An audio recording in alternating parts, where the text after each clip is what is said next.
Sir x square upon x को x लिख सकते हैं। अरे कैसे पाप हो गया, एक्स स्क्वायर अपॉन उसको एक्स, गणित देवता नाराज हो जाएंगे तुमसे। ये देखो कैसे पाप कर रहे हो तुम, एक्स स्क्वायर अपॉन एक्स है ना इक्वल टू एक्स। ये कौन सा पाप है? ये महापाप, हरिद्वार में नहाने से भी नहीं धुलेगा। इधर समझो, गलत है ये। इसको मैं दो तरीके से समझाता हूं। एक्सप्लेनेशन वन, पहले एलजेब्रा से समझते हैं, एलजेब्रा, फिर इसको ग्राफ से भी समझाऊंगा। एलजेब्रा से समझते हैं। देखो आप क्या बोल रहे हो sir, x square upon x लिख लो। मैं इसको गलत ठहरा देता हूं कि ये गलत है। कैसे? एक्स इक्वल टू इसमें जीरो पुट करना, x equal to zero check करना, सेटिस्फाई कर रहा है क्या? Put x equal to zero, तो LHS क्या आ जाएगी आपकी? जीरो स्क्वायर अपॉन जीरो, तो zero upon zero, zero upon zero क्या होता है? Zero upon zero is indeterminate. और RHS क्या आ जाएगी?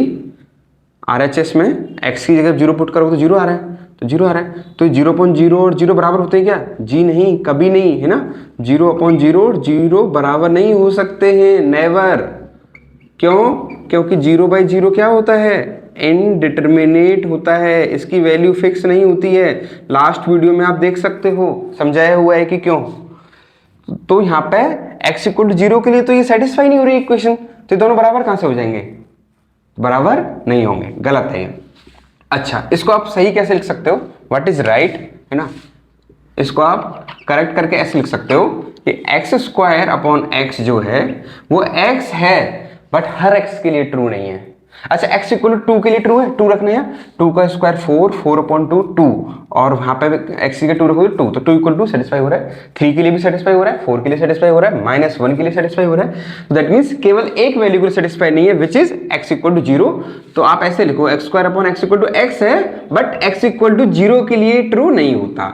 अब ये बिल्कुल सही है, अब ये 100% करेक्ट है, 100% करेक्ट है ना। x not equal to zero आपको साइड में लिखना पड़ेगा। सो ये हुआ एलजेब्रा से एक्सप्लेनेशन। चलो इस क्वेश्चन को एक्सप्लेनेशन नंबर 2 है ना, दूसरे तरीके से समझते हैं। वो है ग्राफिकल मेथड। ग्राफ से भी समझो कि ये दोनों बराबर नहीं होते, है ना। यहाँ से आपको ज़्यादा फील आएगा। एक बार LHS का ग्राफ बनाते हैं और एक बार RHS का ग्राफ बनाते हैं, है ना। देखो बच्चे, कंसेप्ट क्या है, कंसेप्ट समझ लो। अगर कंसेप्ट है if LHS and RHS graph overlap मतलब सेम है ना, डिक्टो सेम है, देन ओनली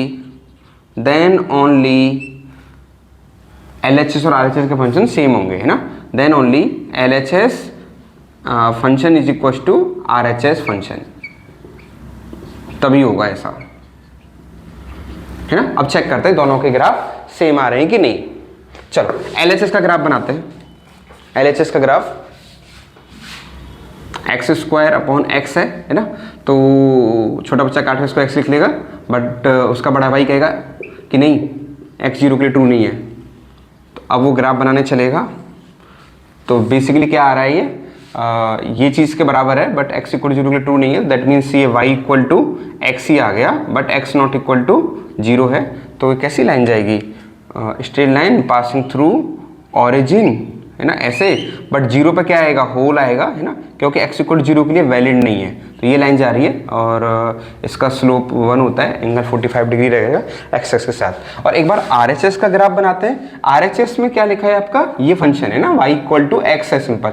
यहाँ पे कोई x equal to zero not zero का चक्कर नहीं है ना, सिंपल। ये तो y इक्वल टू एक्स है। अब इसका एक बार ग्राफ बनाना, तो y इक्वल टू एक्स का तो बचपन से बनाते आए हो ना, क्लास 10th में बनाया। Straight line passing through origin, simple आएगी तो, है ना, सिंपल लाइन आएगी। और ये एंगल आपका 45। तो देख रहे हैं दोनों ग्राफ सेम है। Are they same? No, they are not same, same नहीं है। सर क्या अंतर है इसमें? है बच्चे अंतर, यहाँ पे होलो है, यहाँ होलो नहीं है। दोनों चीज़ सेम ही नहीं है। ये चीज़ x इक्वल टू जीरो के लिए वैलिड नहीं है, और ये चीज़ x इक्वल टू जीरो के लिए वैलिड है। दोनों के ग्राफ ही सेम नहीं आ रहे, so they are not same. X square upon x equal to x, ये दोनों चीज़ सेम नहीं है। ये क्या हो गया है? आपसे जाने अनजाने में बहुत बड़ा पाप हो गया था। तो आगे से ऐसा पाप नहीं करोगे। आई थिंक ये कंसेप्ट आपको दोनों मेथड से क्लियर होगा। Thank you.